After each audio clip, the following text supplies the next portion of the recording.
It looked like somebody was bent over and had their head in the window of the deer blind.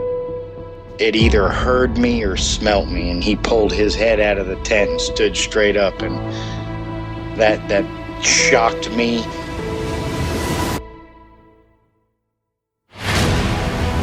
They don't make people that big. The way it moved, almost as if it was gliding across the beach. I've never seen anything move like that in my life. They were screaming at each other in gibberish. It sounded like a language, and they were chuntering away back and forwards, back and forwards, back and forwards. I know what a bear looks like, and there is no way on this planet that what I saw were bears.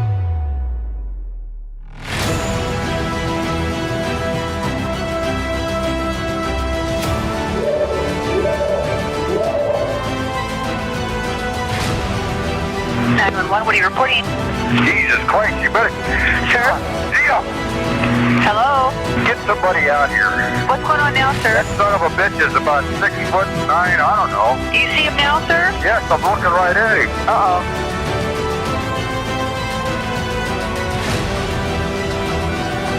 My name's Mark. I'm from St Albans in the UK, and you're listening to Sasquatch Chronicles.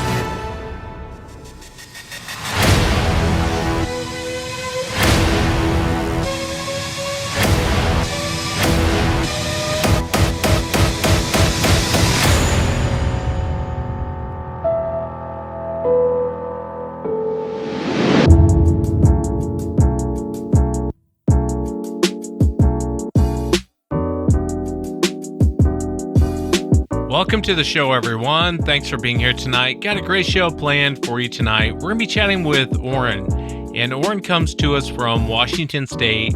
He had a very strange encounter when he was out with his stepfather and his brother. This weird creature crossed right in front of them as they were going down the road.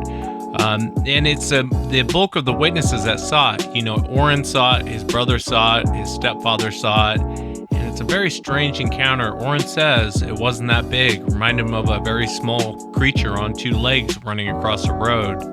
And then we're going to be chatting with Gabe. And Gabe also had an encounter in Washington State. You guys remember the eclipse back in 2017? He went out there with his family camping to get a better look at the eclipse. And that night before the eclipse, they had a very strange encounter.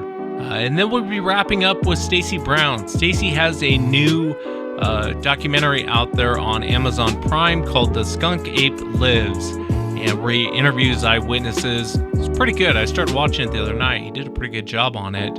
And Stacy's going to be sharing his own encounters. What's fascinating about Stacy is I've always known him as an ape guy. He's always been hardcore ape guy.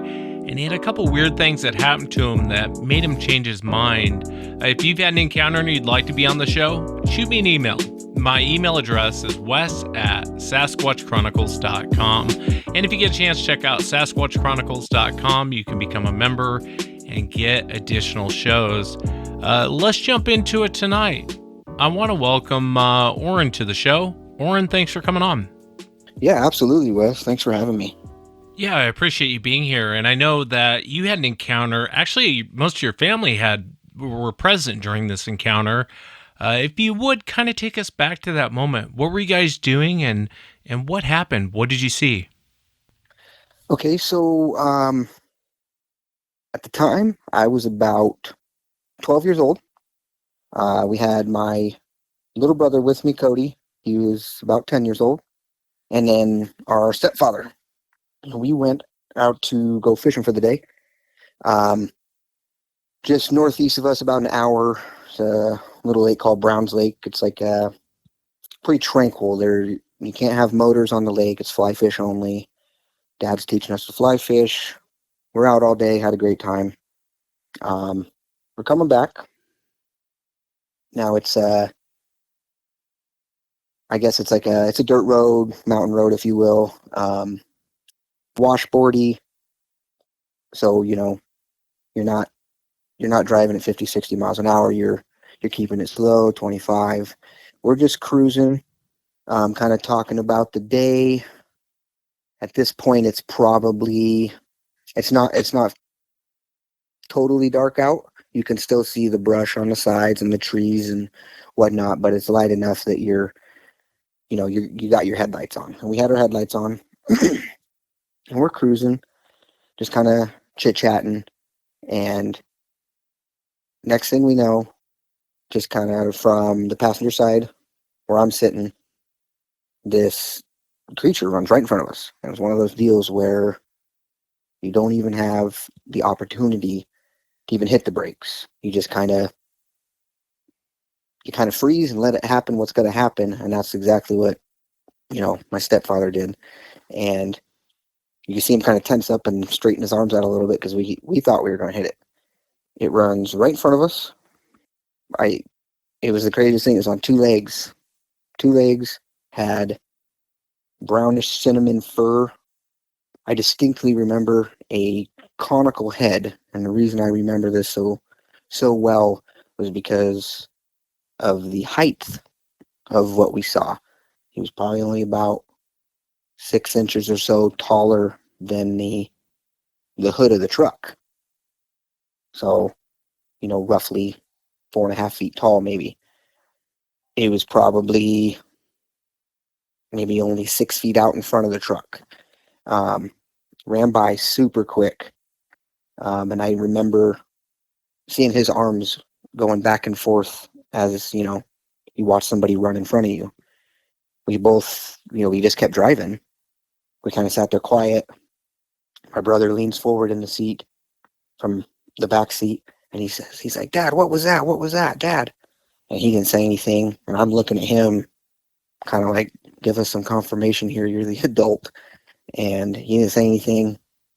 And we drove for probably another minute or two, and he looks over at me and he says, "Oren, what did you just see?" And I said, "I saw something run by on two legs." And he says, "Yeah, I did too." He's like, "What else?" And he goes, describe to me what you saw." And I said, "Okay, I saw like brownish, semi-long fur." I said, "I saw like a cone type head. Its head kind of came to like a point." I said, "Yep, me too." I guess what we saw would be like a child or an adolescent Sasquatch. I mean, that's all I can chalk it up to. Yeah, was there any details that your stepfather gave you? I mean, he was sitting kind of front seat, looking over the hood. Was there anything else that he added to the whole situation? He didn't. He's always been kind of, even today we'll bring it up, and he'll grin about it, and you can tell he knows what he saw, but he don't really want to admit it. It seems like. I mean, he confirmed everything that I saw. Like I said, I didn't get to see, feet or anything, any of the legs, to be honest with you. I saw the arms pumping. I saw, the fur, and I saw the conical shaped head. And it was right in, from where I'm sitting, it was only 5 or 6 feet in the front of the truck. So it was probably only 10 or 12 feet away from us. Plain as day. And, I'm an avid hunter. I grew up hunting, started hunting when I was 10. My stepfather's been hunting forever. We've seen bears, we've seen cougars, and this wasn't either of those. I mean, there's not much more to really explain. I mean, my friends asked me, "Well, what did you see?" I saw a baby Sasquatch. Yeah, it seems like it. Did it ever look towards the truck, or was it just focused on getting across the road? It never looked at the truck, and that's something I also remember, and that's why I kind of think, I didn't see adults or parents, if you will. I think it was one of those like, "Oh crap, I'm gonna get hit," kind of just focus on getting across the road sort of thing. And it never looked over, it never looked at us. And I always think back to, like, I wish I would have seen it out of like my passenger side window before it hit the road. Yeah, it's And bizarre. You know what's really bizarre about these type of encounters is they do this and I can't figure out why. You know, if it would have waited another 2 seconds, you guys would have passed. It could have strolled across the road. yep, But they seem to do this weird thing where they will dart right in front of a truck or a car or anything else, and it's, half a second later, you guys are plowing over the top of this thing. You know what I mean? yeah, absolutely. That's another thing too. You know, and that's, I mean, you see that with deer too. They'll be coming, and you'll see their eyes shine on the side. You say, all right, you better stay there. And at the last moment, they just go for it. And I don't know if that was just its instinct, or if maybe there was some sort of adults on that far side, like saying, "Come on, let's go," or what the deal was. But yeah, like you say, I was 2 seconds, from going by, and it could have just went behind me, or I was probably 1 second later, and he would have been probably dead on the road. Yeah, it's bizarre, man. It's really bizarre. What do you think that they are, Oren? I mean, you're within feet of this thing running across the road. What's your opinion as far as what Sasquatch is? I've thought a lot about that, and to me, I feel like, based off of, I guess, characteristics, that I've seen, and hearing other accounts from your show, um, to me, they sound like an ape of sorts. And that's what my initial thought process goes to, is, okay, there's some Yeah, sort of ape. yeah. But then I go back and I go, okay, what's this? What do we call this thing? We call it a Bigfoot, and I look at you look at their feet, and then it makes me think all over again, hold on. The feet of this, they look like our feet. From castings and stuff like that, they have more characteristics of our features rather than an ape, if that makes sense. And so then I kind of start questioning my own thought process, because initially I just want to think some kind of, great ape that we haven't fully discovered yet, at least the general public. Yeah. And No, I get exactly what you mean. I mean, it's hard to argue with any of that. I mean, they do look very ape-like. Not completely, but they do look very ape-like. But the feet are right. bizarre. I've said this before on the show. I remember one time I was sitting in my office and had all these casts laid out, and it kind Mhm. of hit me. I was like, you know what? I mean, they look like human feet, just on a bigger scale. I mean, a larger, blockier scale, but it Right, it doesn't right. appear to be ape. Yeah, it's a good point. That's the best thing I can. I mean, it still puzzles me today. I think about it. There's got to be. I just, for me, it's hard to wrap my mind around, like a cross between a human and an ape. I feel like it's got to be one or the other. Yeah, But I'm with you. I argue with myself on that all the time, of what it could be. I don't have I guess I don't have a definite answer. I'm still deciding. No doubt. It's one of those things to where it'll bug at you and it'll eat you away if you think Right. about it too long, because there's really no. I mean, and let's be frank, real quick. I mean, really, an undiscovered primate in North America should not exist. I mean, that makes no sense. That's why I'm not Absolutely. really too hard on scientists, because I'm like, I get it. I get where you're coming from. You're right. Yeah. It doesn't make any sense, but it's there. What is it? You know what I mean? Mm-hmm. Mm-hmm. Absolutely.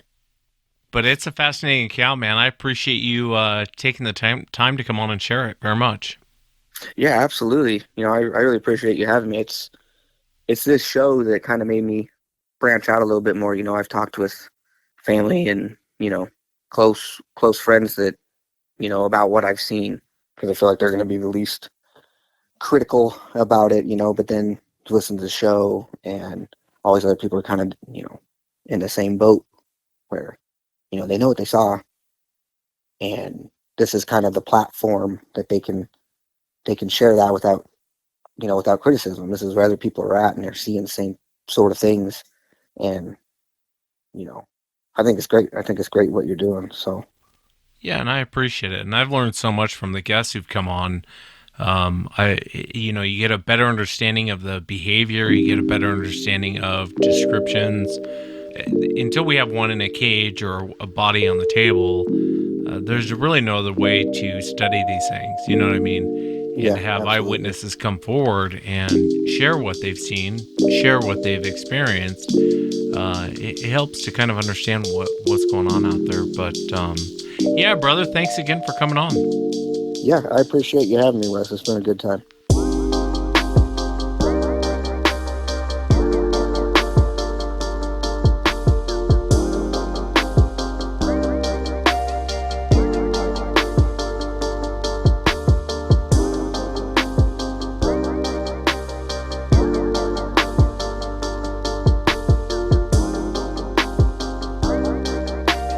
And next up on the show, I want to welcome Gabe. Gabe, thanks for coming on, man. Yeah, no problem, Wes. Thanks for having me. Yeah, I appreciate you being here. And I know your encounter happened up there west of Mount Jefferson. And it was during that time back in 2017 when we had that solar eclipse, which was amazing, by the way. But if you would, take us back to that moment, because your encounter is very strange. I mean, I've heard this before, this weird mechanical sound that eyewitnesses talk about. But if you would, take us back to that moment. Kind of tell us what you were doing and what happened. Yeah, so we were just west of Mount Jefferson near the Bull Run Wilderness. So it was the night before the total eclipse, and we had gone out there just because that was going to be in the totality of the eclipse, and we wanted to see it full experience, So we go camping out there. It's me and my parents and one of their friends, and we're not in a campground or anything. We're like way out in the wilderness off of a 4-wheel drive forest access road. And so that night, my parents, they're camping in like a pop-up camper on their truck. And I was camping in a single man tent, sleeping on the ground. And it was probably about midnight. It's pitch black out there. Can't see your hand in front of your face because of the tree cover. And I'm laying in bed. I'm like almost asleep, and I start to hear these footsteps. And I've been around a lot of animals. I've been around black bear, deer, elk, and whatever was making these footsteps, it was a really heavy creature. So from where I'm laying on the ground in my tent, I could feel the impact of these footsteps through the ground, like viscerally feel them as well as hear them. And I'm like, man, what is it? That must be a bear, because it sounded like, I know what it sounds like when a deer steps, because you can hear oftentimes, the hardness of their hooves and the small print they make. It's more of like a jab sound, but this was like a wide muffled thud sound. So in my mind, I'm like, that must be a bear. But then I keep listening, and the step pattern is like this. It's like boom, boom, boom, like really slow and very even. And it did not sound like a four-legged creature. It sounded like the walking pattern of a very huge and heavy bipedal creature. So I'm hearing this, and my mind is just racing. Like, I started to feel like primal fear. I'm like, holy shit, what is this thing out there? It's huge. And it sounded like it was probably about max 50 yards away. And I'm hearing this thing from different directions. It's moving around. And the next thing I hear, I hear the footsteps first, and maybe a minute passes by, and then I hear another noise. I hear what first sounds like to me as like a grunting noise that a bear would make, like when a bear exhales forcefully, kind of like a boom sound like that. But there was something really weird about it. Like, I hear the sound first, I'm like, oh, okay, that's a bear. And then I hear it again, and there's this really strange quality to it, which is the weirdest part of this whole experience, is that it sounded like a bear that was on auto tune or something, you know, like like in modern rap music, like or was speaking or was its voice was going through like some sort of digital microphone because the sound sounded like it had this metallic quality to it. And you know, it's pitch black, so I'm hearing this and my brain is trying to create like a mental picture for what I'm hearing, what's producing the sound. And I hear it once, I'm like, oh, that's a bear. And I hear it again, I'm like, no, that's like a metal washboard, or like that's something metal. That's definitely something metal. Like that's the rattling of metal making that sound.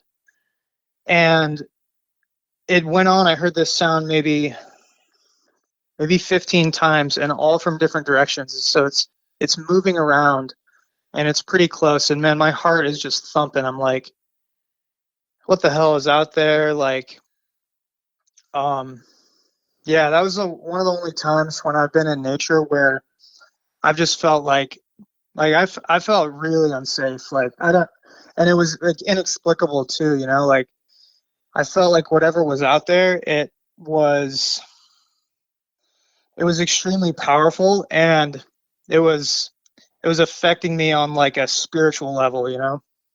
Did anyone else hear this weird metallic sound? I mentioned it to my parents in the morning, and they're like, I think my mom was asleep and didn't hear it, but my dad heard it, and he was the morning after, he was like baffled too. He was like, yeah, that was really weird. What was that? Um, and I'm like, didn't it sound like an animal but have like a metallic quality? And he's like, yeah. And in his mind, I just was talking to him about it again a few minutes ago. In his mind, it sounded like somebody banging on a metal gate is the way he remembers it. But I mean, in my defense, I was actually outside and I was in a tent, and basically the whole tent is mesh. So I heard the sound maybe 15 times, and it was not like an impact, you know, someone hitting a piece of wood on a gate. It was like a grunting noise, and it was different. It sounded different every time. You know, it wasn't like an impact and then like a ringing out of metal. It was like it was definitely like a grunting sound, and the way I heard it. And was your dad in a camper? Yeah, so my dad was in a pop-up camper. It has thin walls, but yeah, I was definitely more outside. One of your episodes, someone was talking about the sick bear sound, and you played a clip, and that's what prompted me to send you the email, because it did sound like what I heard. Was it kind of like those annoying microphones those kids have where they kind of echo back and forth? Is that kind of what you were hearing when this thing was breathing in and out? Yeah, it really did sound like that. That's another way I would describe it is, I think when I was young, we called them thunder makers. It was like it's like a cardboard tube with a really thin and long spring attached to the end, or maybe the spring was inside it. I don't remember, but you shake the thing and the spring vibrates inside the tube, and makes like a sound of thunder. And you can also talk into it while you shake it, and it gives your voice this kind of like mingles with this metal rattling sound, and that really comes close to how I would describe what I heard. It's so bizarre. I've heard a lot of eyewitnesses talk about a metallic sound or like a machine type sound out in the woods. And I don't know what to make of that. I really have no clue what is causing that. But it has been reported many times, many, many times. And I have no clue. Do you think it was something the creature was doing? Do you think the sound was just bouncing around? I mean, I'm not questioning you. I'm just trying to get your opinion on that sound, because I have no idea, and I've heard it so many times. Yeah, I mean, to me, it definitely sounded like, even though it's a creature that I can't put my finger on, it sounded like a creature, because it was like a bear, but like with a metallic, almost electronic quality to it, and it was definitely moving around. Like I was hearing the footsteps and the sound, from all different directions, at my feet, at my head. It was going around our campsite. And the other thing I want to mention is that, my dad said, oh, that was just someone banging on a metal gate. But, we were deep out there. We're near the base of Mount Jefferson. I don't think anyone would be out there banging on a gate at midnight, It doesn't make sense to me.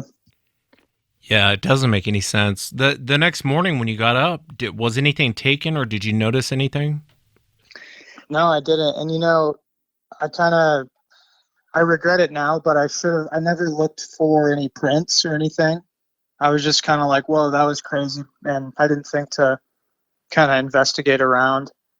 Yeah. Did you guys end up staying or did you guys leave? Yeah. So yeah, we didn't camp another night, but we did stay and saw the eclipse that day, which was incredible. Yeah, I remember it was very incredible. That's bizarre, man. That's really, really bizarre. I really wish I had a great answer for you on that metallic sound. Like I said, I've heard it many times, and I don't have a good explanation for that. It is weird that you were hearing it as it was breathing. They do have a very raspy way of breathing. I've heard them breathe before, and it does remind me of a sick bear, just on maybe a sick bear on steroids. But then to have the metallic sound on top of that, it's hard to say, man. Yeah, it was.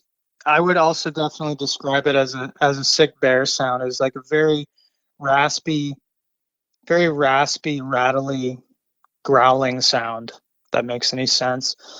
But yeah, I was so scared to. I was like petrified, man. So I wish I would have had the courage to pop out and turn my light on real quick, but I did not.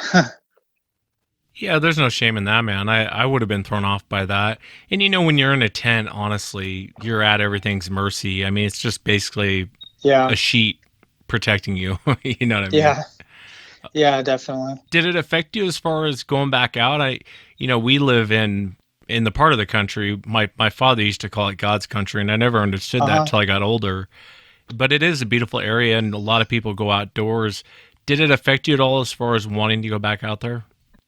It didn't really affect my desire to go outside. I was actually so I live near Portland, but I was actually just for the last month, up until yesterday, house sitting for a friend in Welch's near Mount Hood. So I was living in a cabin and I was going out. I did a lot of backpacking and hiking by myself. When I go out in areas by myself now, I always carry a pistol and also bear spray. But back when this encounter happened, I didn't have any of that. Yeah, I hear you. Well, you have to be safe out there, man. Like I said, there's more than just Sasquatch out there running around. People goof on me for saying that, but I'm telling you, there's more bizarre things that you can run into out there. Let me ask you real quick, Gabe. What do you think Sasquatch is? You listen to the show. What's your opinion? Yeah. My opinion, I've heard a lot of the encounters on your show, and they're a lot more revealing and captivating than mine, other than just a noise. But I've never seen one. But in my opinion, it's kind of the physical versus like a kind of paranormal being thing. I tend to think it's both. I think it's definitely a physical creature, but I tend to listen to kind of the indigenous opinion on these creatures.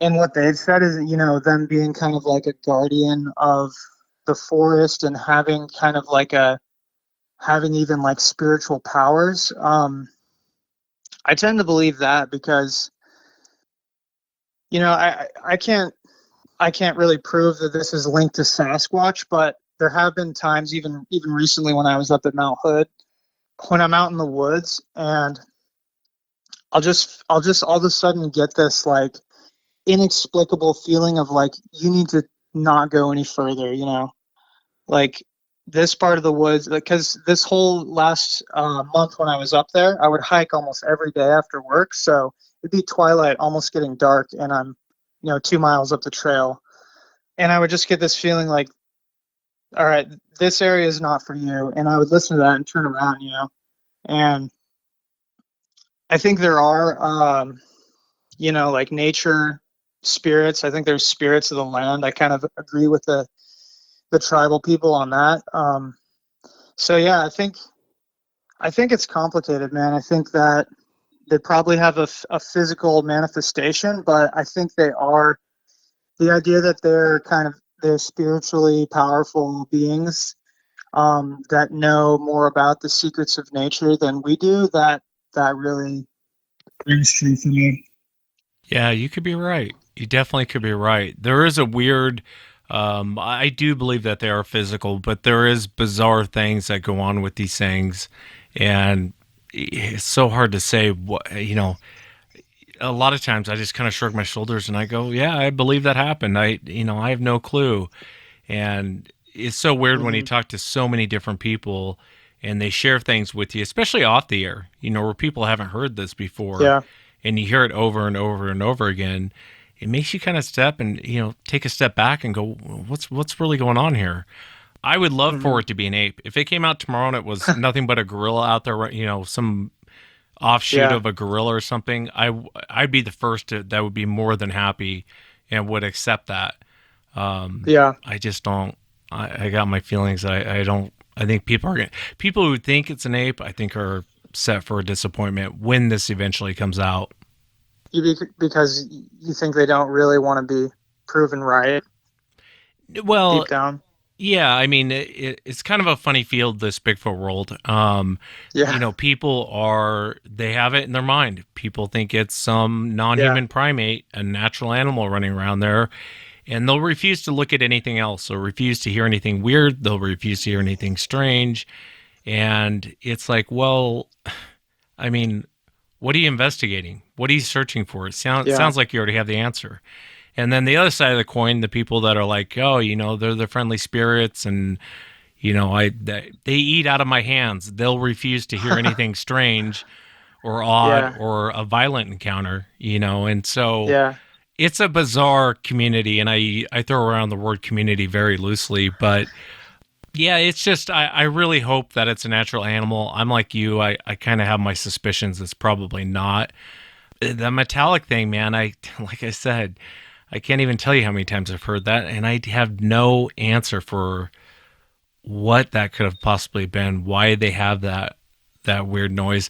There was, I think of the Browns property, and one time I heard a train, and it was like the train, whistle or whatever.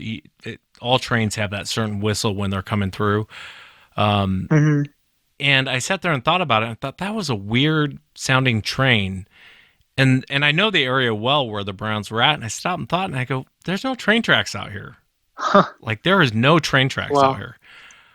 So maybe they're mimicking something else. I don't know. I don't have a great answer, but it's spooky when you're out there, especially in a tent and you hear that. You're really at the mercy of whatever this thing is, and I think it's best not to freak out if you can not freak out, which you didn't, because a lot of times they'll leave. Yeah, and the vocalizations that I've heard on different episodes of your show and different recordings, it makes a lot of sense to me that they kind of maybe have a language of their own, because there are so many different weird vocalizations, like the whooping and with the Sierra sounds, with that like gibberish language. It sounds like a language, It makes sense to me that like a lot of animals, they could be able to produce different types of vocalizations and have kind of a sophisticated, like, I mean, if they're related to us too, they've probably got some kind of sophisticated voice box that can produce different kinds of tones and stuff, Yeah, no doubt. I do think that they have a language. That weird gibber that they do, it sounds like a language. It doesn't sound like any other animal sound I've ever heard.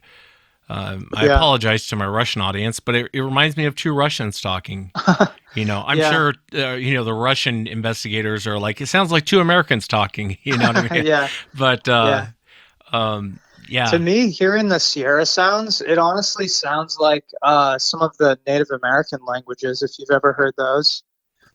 It does. It does. I agree with you on that. With Absolutely.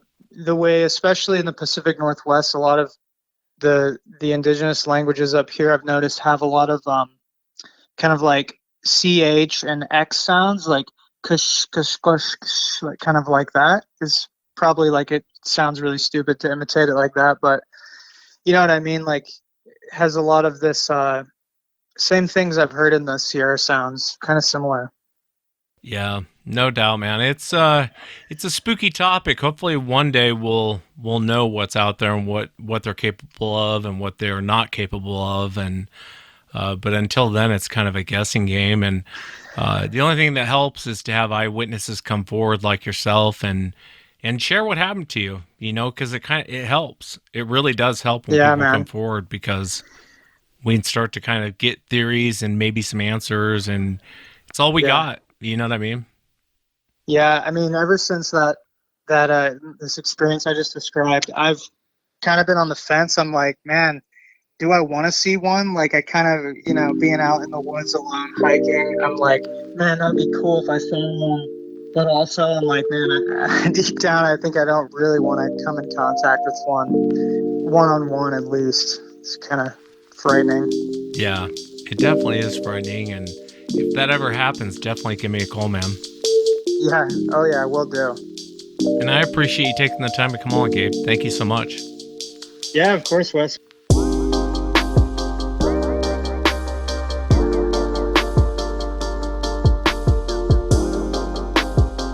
I want to welcome to the show Stacy Brown. Stacy, thanks for coming on, man. Appreciate you having me on, bud. Yeah, I appreciate you being here. And I know we're going to talk about your film on Amazon Prime. It's called The Skunk Ape Lives. If you have Amazon Prime, go check it out. I know you also have My Journey with Monsters up there too as well. And everyone kind of knows you, Stacy, in the Bigfoot world. You and your father got that famous thermal footage of the creature going from one tree to the next. And but before you went out with your dad, I know you and I were talking about your interest in Sasquatch and the first time you went out to this property. Tell me about that. We went to this lady, Miss Bridges, seen her on Finding Bigfoot, and we called her. She said, come back in November. It's more active then.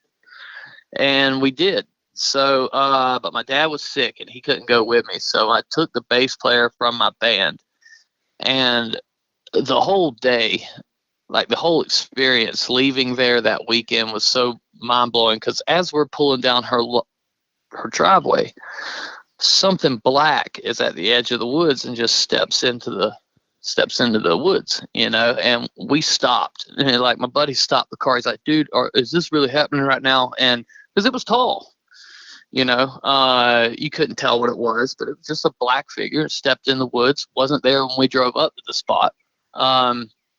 So then, they were telling us about the stuff, driving us around the property, and nighttime fell. So we were just hanging at the camp. We had walked to the other side of their property, and it was almost like something was throwing these hickory nuts at us.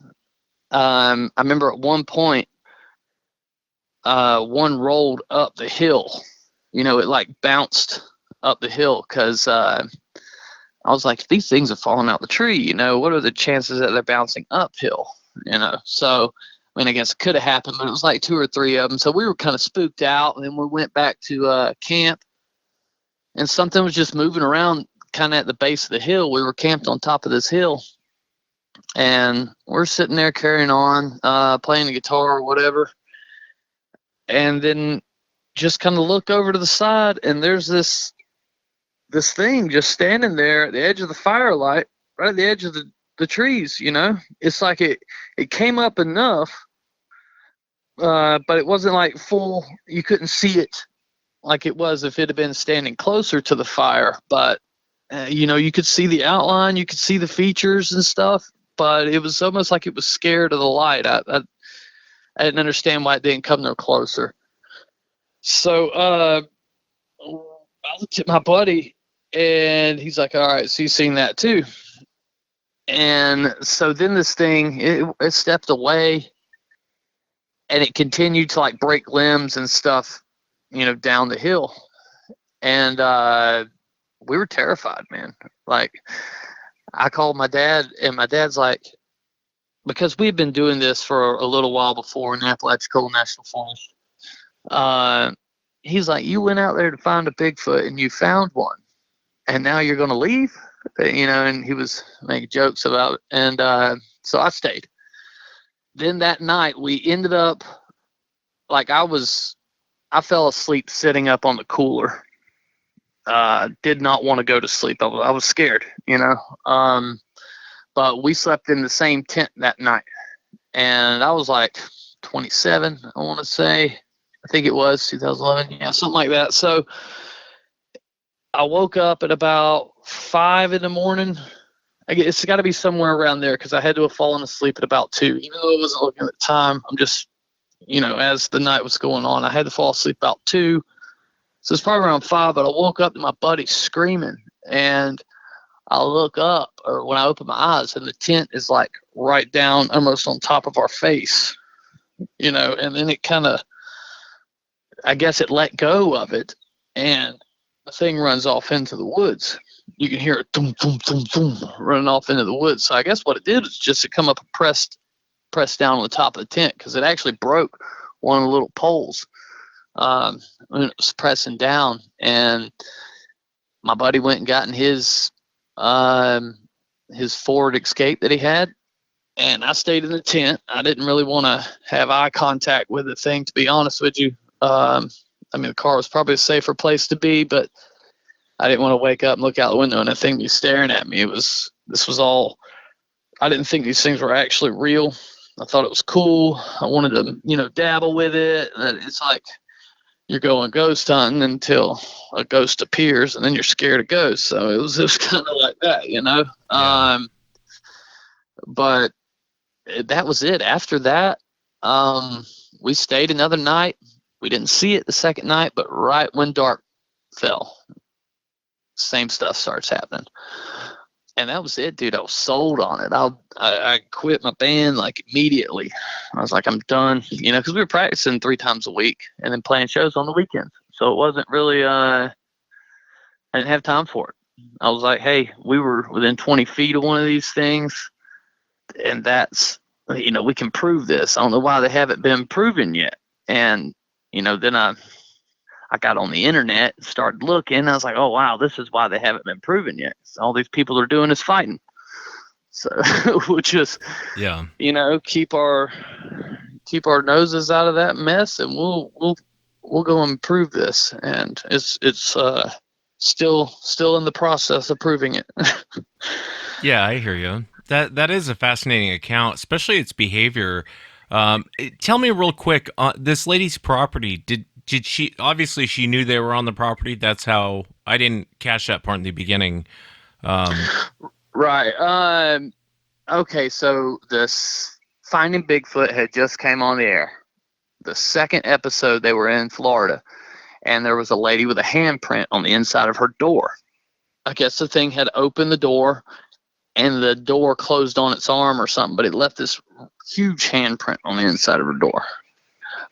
So they actually put her name on there. So back then we had these things called a phone book, right?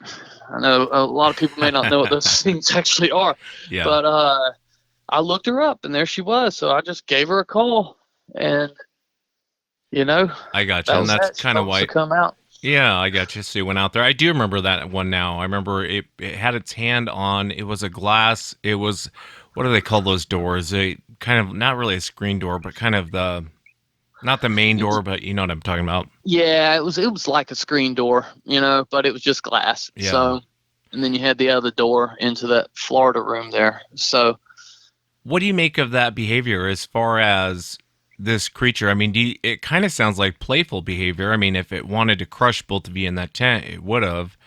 But what do you make of that behavior? You were there. At the time, I really just thought that it was, trying to see what we were. trying to figure out what we actually were doing. What was this tent? And come to find out, now, like, there was this other, the BFRO had been there for like 7 years before me investigating that, but nobody had ever stayed the night out there.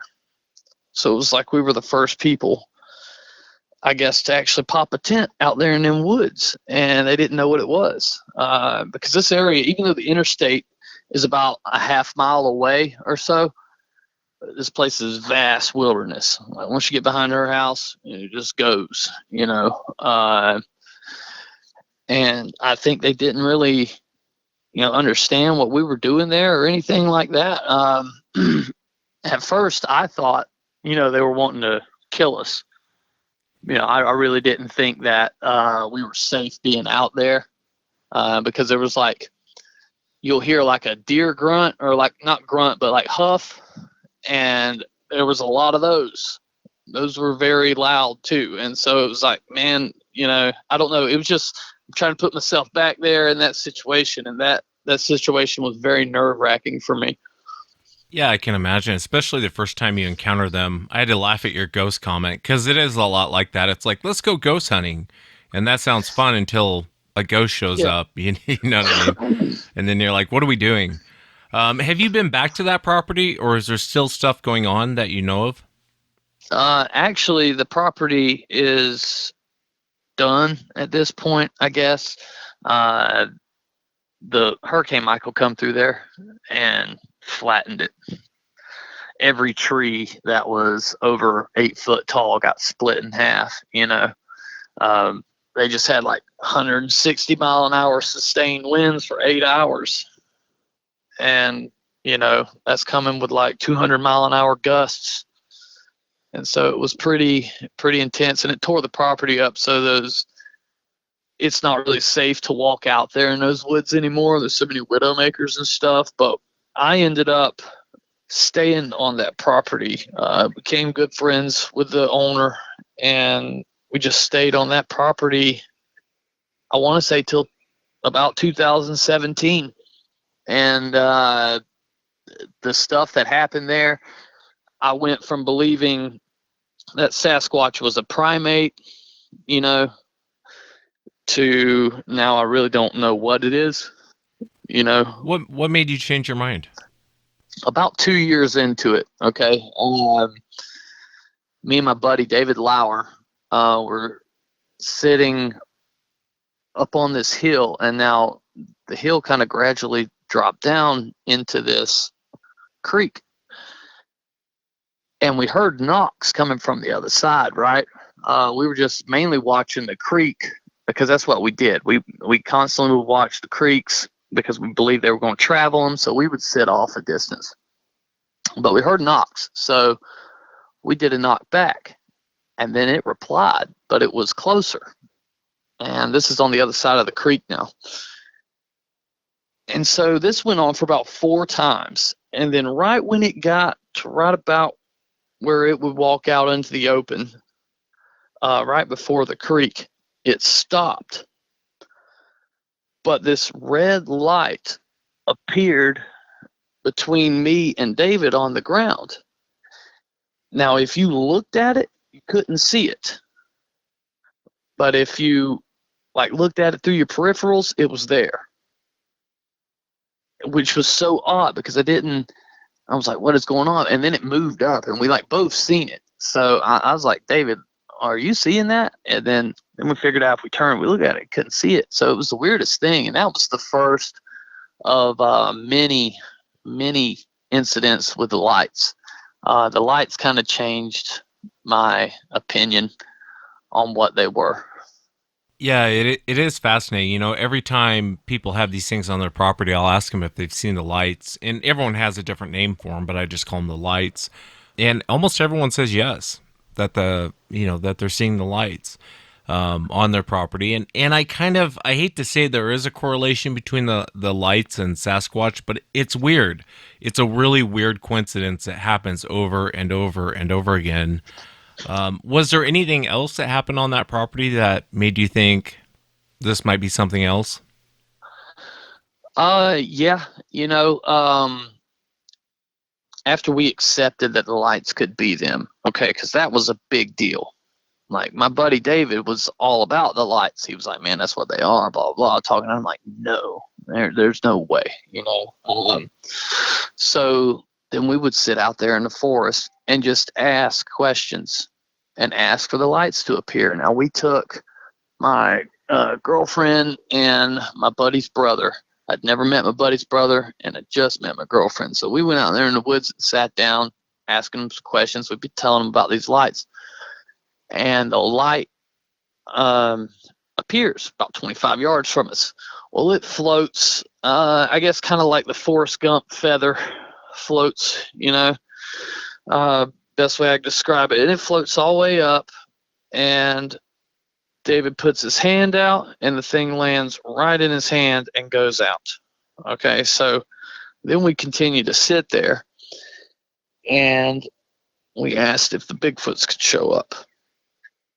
And it was maybe 20 seconds later, the loudest, like, growl, grunt kind of noise. It's like that, you know, come from directly behind us.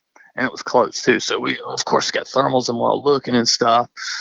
And then when we went to leave, Monroe said to David, he said, are you going to take that light home in your backpack with you? Or are you going to let it go? And right after he said that, the thing flies up right off the top of David's backpack, circles us in the air about 3 times, flies back to where we were sitting, and goes in the ground. And when we had that with the light and then asking to bring the Bigfoots and that growl happened, I was like, oh, right, okay, I got to start looking at this. So then we started, you know, experimenting with that. We would always go out there and just be asking questions and almost talking to the forest. Yeah, it gets weird after a while, doesn't it? I mean, because I was like you, I really thought it was some sort of non-human primate we're tracking, we're trying to prove. And the weird part about that theory, here's a strange thing. I think that Sasquatch is very physical. It leaves trace evidence of it being there, whether that be footprints or, you know, whatever. There is trace evidence, hair, blood, you know, there is trace evidence of it, but there is this other side to this subject no one really seems to want to address, that there is weird stuff that goes on. You know, you either get one side of the camp or the other. Either it's a non-human primate or it's some spirit moving in and out of dimensions. And I think the truth is probably somewhere in the middle, because there is weird things that go on with Sasquatch. So was it after this experience you and your dad go out and get that thermal footage? And for the audience, you may have seen it, you may not have seen it, but it's a thermal footage, and it appears to be a Sasquatch going from one tree to the next. And Stacy and his father were out, and they got that thermal. Can you tell the audience a little bit about that, who may not know about this thermal image? Yeah, we got it. It was May 8th, 2012. We were sitting out. We went out camping. We were just sitting around the fire and started hearing knocks. And, you know, my dad didn't really know what knocks were. I was kind of explaining it to him, you know, because at this time I had already had my encounter. And so I had immersed myself in this world. And so I knew everything. I could spit the stuff off like I was selling a car or something. I could tell you everything about the car. So I was telling my dad about this, and he goes, well, I think it's just the wind. And he says, well, if we hear one more, we'll go out looking for it. Then it happens, all right? And so we head out. We head out looking, and you can hear stuff running on the left of us, hear stuff running on the right, and then we get to what I thought was the trail, and we hang a left, and you hear something kind of run up on the hill and then stop. And so he looks up there, and he thinks it's a coon, right? And it's sticking out of just one side of the tree. I guess the thing's head was peeking around looking at us. And then it's sticking on the other side. And now it's sticking out of both sides. And then my dad steps forward, And when he did, he kicked the palmetto. And so it was kind of loud. It was, especially at night, wasn't much noise going on. When he kicked that palmetto, the thing shot out, and he freaked out. We ended up leaving right after that. It was it was cool because you get to see him become a believer on camera, because like he had the thermal, but I had the Sony little handy cam. I filmed every time we went out anywhere, I'm documenting everything. So, getting to see his face, he flipped out. The camera died, which is another thing that, like, those were new batteries. I don't know how many times I've had new batteries in my thermals, and we have an encounter, the batteries go completely dead. So I don't know what that is, but that's something that also has to be looked at. So the camera goes dead, and he's flipped out because it was looking at us, and it didn't have no flashlight. I mean, you couldn't see your hand in front of your face. It was dark, and this thing moved fine. It went the same way that we had to go. So that also flipped him out a little bit. And the whole time, I didn't know what was going on. He's just like, get your gun, get your gun. And I carried this 44 Ruger Red Hawk at the time. So it's a big pistol. And I pulled this gun out, and I'm like, okay, is it a cat? I really didn't know. And then once we got back to the parking lot, he showed me, and I was like, man. So ultimately, putting anything out to the public like that is putting yourself out there for ridicule. People are going to call you a hoaxer no matter what. Like, guaranteed, you go film a Bigfoot tomorrow, somebody's going to say you're hoaxing. So I don't care if it's real or not. So what we did is we outsourced the investigation because we knew everything. We knew right about where we were standing, We knew kind of just about where it was standing. And so we hit Cliff up from Finding Bigfoot, and he agreed to do the investigation, and we weren't going to put it out until his investigation was done. We wanted a third party, somebody that wasn't biased, somebody that didn't have a horse in the race, If he said it was a real deal, then it was the real deal. And we filmed it in May and didn't release it till he was done at the 1st of December. Once he was done, we released everything. So. And it is a fascinating video that you guys captured. One of the things in that video, it's really quick as it goes from tree to tree, but is the hands. And I know a lot of people were saying, oh, what, some guy with a catcher's glove on. But I've actually heard a lot of eyewitnesses go, their hands are huge, almost like a catcher's mitt.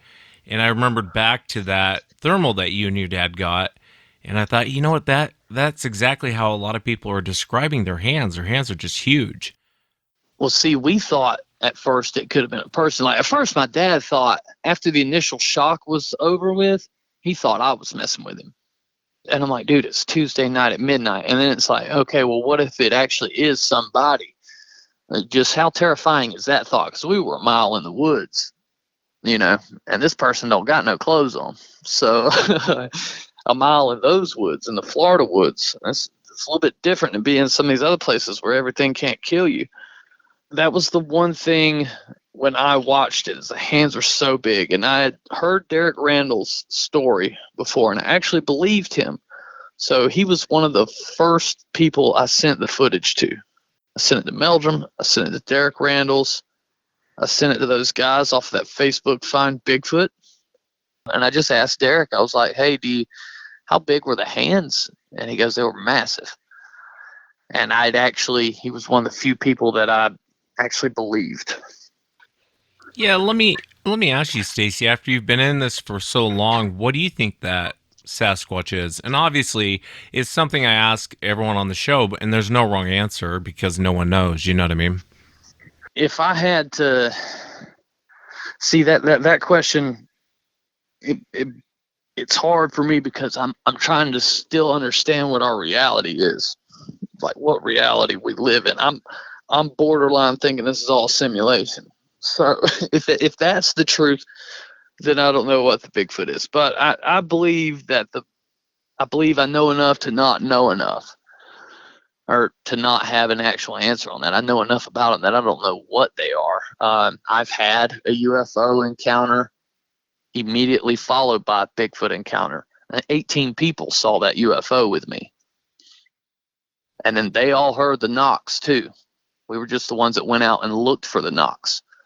So I don't know, man. If I had to guess, it's whatever the Native Americans are saying about it, because I talked to some of them and they had told me this. They kind of walk through worlds one way or another, however that works out. They can be physical at times, and then they can also, and I think the lights are actually them. I think that's maybe why you see the tracks that are going on for ways and then they just stop, because maybe they turn their, energy into something else. I think the possibilities there. I'd like to believe it was just a primate. I'm also not closed on that one. If it is a primate, I'm fine with that. I just, Les Stroud told me, he's like, dude, if it would be in a zoo, and he's absolutely right. It would be in a zoo if it was a normal animal, I would think. With the way we are, with the way we've done this planet, I believe we'd be looking at it somewhere in a zoo. Yeah, I would hope it would be a primate too. I have my doubts on that, but I'd be first to be happy over it being a primate, probably more than the people who think they're out chasing a monkey. I would be probably happier than they were if it did come out that way. I tend to agree with you. I think there's a lot of really weird things that go on with Sasquatch that you can't really explain away. And you mentioned the UFO incident. Tell me about that. Was that in Florida? Did that happen out there when you were? No, that was on Bigfoot Bounty. That dumb Bigfoot game show that I was on. Really stupid, but it was fun. So the cast, we're all hanging out, and we were in Glenwood, maybe Glenview or something. I don't know. We were right at Mount Adams. And so we're just sitting there hanging out after filming all day. And there's this ball of light right in front of the mountain. It kind of it's going from left to right and then stops. And now from where we were staying, almost the whole horizon was the mountain. Okay, so just imagine looking up and all you really see is the mountain. This thing was about the size of, I guess, an orange, right? It looked, if you were to put your hand around it, holding it up to it, it was about the size. That was huge. And it sits there for the longest time. In all reality, it probably went 3 minutes, but it seemed like it was there forever because you could see this heat coming off of it that it looked like the heat coming off the top of your car. If you ever, during the summer, look at the top of your hood or something, you kind of see that little heat distortion. That's what was coming off this thing. And so then it slightly goes to the left and then boom, it's gone. And everybody's sitting there looking at each other like, oh, did we actually just see that? It was mind blowing. And then with, I'd say 15 minutes, we heard the first knock. And then the second knock followed, and this thing was moving around, but it was knocking. And we were all sitting there listening to this stuff. And David's like, let's go, man. Let's go after it. Let's go after it. So we got our gear. We went after it. Couldn't find them. The knock stopped. But we went out there the next morning because it was kind of like these pine trees. It was kind of like a little acre or so that had just these planted pines, but there was some really tall grass in it. And it had left tracks. Whatever was doing the knocks left the tracks. So we followed them probably, I want to say, at least 3/4 of a mile across this barbed wire fence. And then to this little small creek that was in the middle of this field. I say small creek. It was probably about 15 inches wide, and it went the whole length of this dude's property. And that's where the track stopped. It's just like they disappeared unless they got in the creek and walked. But it was, I mean, you could have easily done that, but I don't know what the point of that would be. Let me ask you, so you see this thing, you say the size of an orange. Are you talking about from a distance you're saying that? Obviously. Oh yeah, it's from a distance, like, cause we're not right up on the mountain, you know, we're back. We're probably at least a 20-minute drive to it, 25 minutes, but it's all you could see in the sky was the mountain. And I guess the way I seen it, I put my hand up in front of out in front of my face, and kind of just wrapped my fingers around what we were looking at. It's like, that dude, that's about the size of an orange. You know, that's how big it was that we were seeing it, but we weren't close to it by no means. Oh, I got you. So it was obviously huge, whatever it was. Yeah, the thing was massive, yeah. But because it was, you know, like I said, as far away as we were, it was as big as an orange. This thing had to be huge, and it just looked like a ball of light. You know, there were no pulsating colors or nothing like anybody describes, and there was just this heat coming off of it. You could see, kind of looked like a little heat distortion around it or something from whatever it was putting off, and then that thing just shot up and was gone. Yeah, that's strange, man. There's all kinds of weird stuff that goes on up there at Mount Adams, man. All kinds of bizarre things. Very strange. Let's talk a little bit about your new documentary, The Skunk Ape Lives. And for the audience, if they have Amazon Prime or if they just have regular Amazon, want to go rent it, it's called The Skunk Ape Lives. Tell us a little bit about it, Stacy. What this is, if you're watching it, is 7 years of research. Coming across people. You've got one guy, which is me. I start the film out with one of the oldest white settler accounts of a Bigfoot, you know, and it happened in Florida. So it kind of starts out with that, and then it just goes into everything I've come across over, you know, the 7 years, and it's got that footage, that handy cam footage in it. It's me trying to make the argument to a non-believer to not get them to say, yeah, Skunk Ape lives, but to get them to scratch their head and be like, well, I don't know. Because all the people that are in the film, they're all telling the truth. I've talked to hundreds of people, and these guys, you know, they have the best stories. I guess if you're not into Bigfoot and you're just watching it, that's what it is. It's me trying to make a legitimate argument for the existence of the skunk ape. I got you. And there's a lot of eyewitnesses in the film kind of talking about their encounters. And, you know, I think with this subject, I honestly think that for someone who doesn't believe in Bigfoot and thinks it's all nonsense, I think eyewitness accounts is probably the best place to start. Because after a while, you know, even on my show, I hear it all the time. You know, oh, your show's getting boring. I hear the same story after story after, and they all sound the same. Well, it's because if one guy said he saw a green Bigfoot, the other guy said he saw a purple Bigfoot, and, you know, one was riding a dragon, then you could make an argument that people are probably crazy. But the fact is, account after account after account, they generally look the same. Their behaviors are generally the same. You see a lot of consistency in, especially when you talk to eyewitnesses. Wouldn't you agree with that, Stacy, as you've interviewed many people? Yeah, I mean, yeah, it's really the only, it's kind of the best evidence we have. And I don't understand why people, you know, shoot that down so much. Like in the film, you'll watch, these people would have been fine if they had never seen the thing. They don't care. It hasn't changed their life drastically in any way. They saw what they saw. They didn't see a bear. Like with my first encounter. Oh, you saw a bear. No, I didn't. That would be like me looking at you, Wes, and somebody telling me I didn't see Wes. I seen a bear. That's, you know, ludicrous. I know what I seen. And these people know what they saw. And it can't everybody be lying. Yeah, there's definitely a lot of eyewitnesses out there, and you're right. I mean, is everyone lying? I don't think so.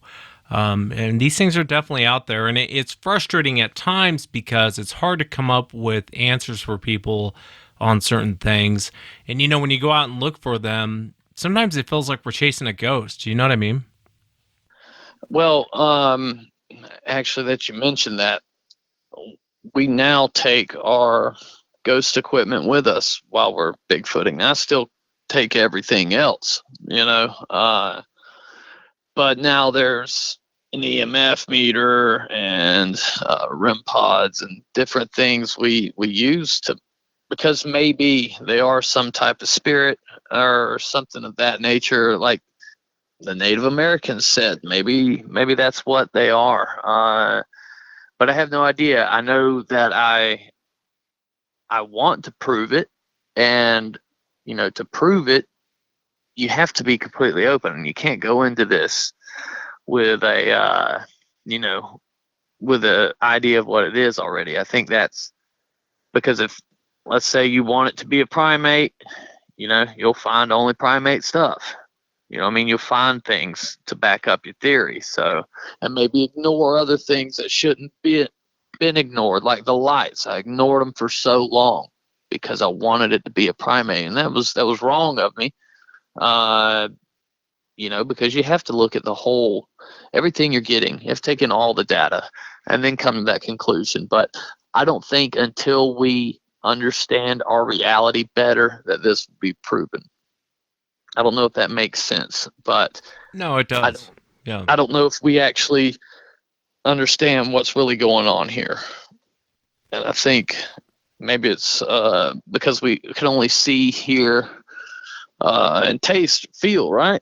You got so many senses, and what's beyond that? Like, what are we missing? I'm sure there's other things out there that we just don't know about. And so I think when we actually figure out what our reality is, maybe in 100 years, then we'll have a better idea of understanding, certain things like Sasquatch. Yeah, I agree. I mean, you can make an argument. This creature's seen on almost every continent, and it's so weird that we can't catch up with them. I mean, if you listen to the Chinese, they're describing the exact same thing we're describing. If you talk to the Russians, they're saying the same thing we're saying. If you talk to the Australians, we're all saying the same thing, and we haven't caught up with this thing. It makes you kind of stop and go, well, what's going on here? You know what I mean? But I hope people go out and check out your movie, The Skunk Ape Lives, on Amazon Prime. It'll be cool to hear from eyewitnesses. I started watching it the other day. I thought you did a pretty good job on it, man. So I hope people definitely go out and check it out. The Skunk Ape Lives. And, hopefully one day we'll solve this mystery. But I appreciate you coming on, Stacy. Thank you so much for taking the time. Yeah, bud. I'm actually going to head to the woods tonight. They've coronavirus has finally, I guess, allowed us to now go to the woods. The governor here has said enough of that. Y'all can go camping. So this is the first time, how gracious. We've been missing our whole prime time to skunk ape hunt. But so we're going to get some this weekend. But I appreciate you having me on, dude. Yeah, brother. Be safe out there, will you? I know everything in Florida wants to kill you once you get out in those woods. So be safe, and I appreciate you coming on again. All right, bro. You take care, man. You as well, Stacy. And that's it for tonight, everyone. Remember, if you've had an encounter, shoot me an email. My email address is wes@sasquatchchronicles.com. Until next time, everyone.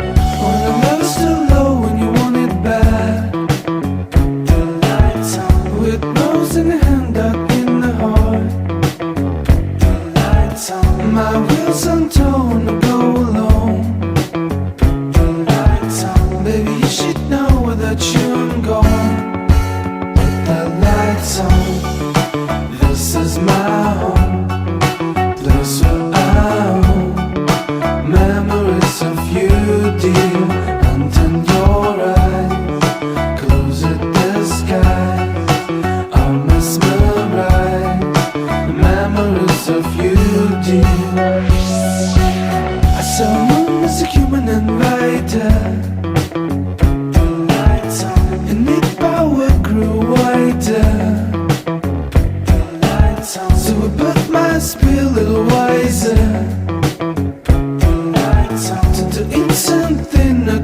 return.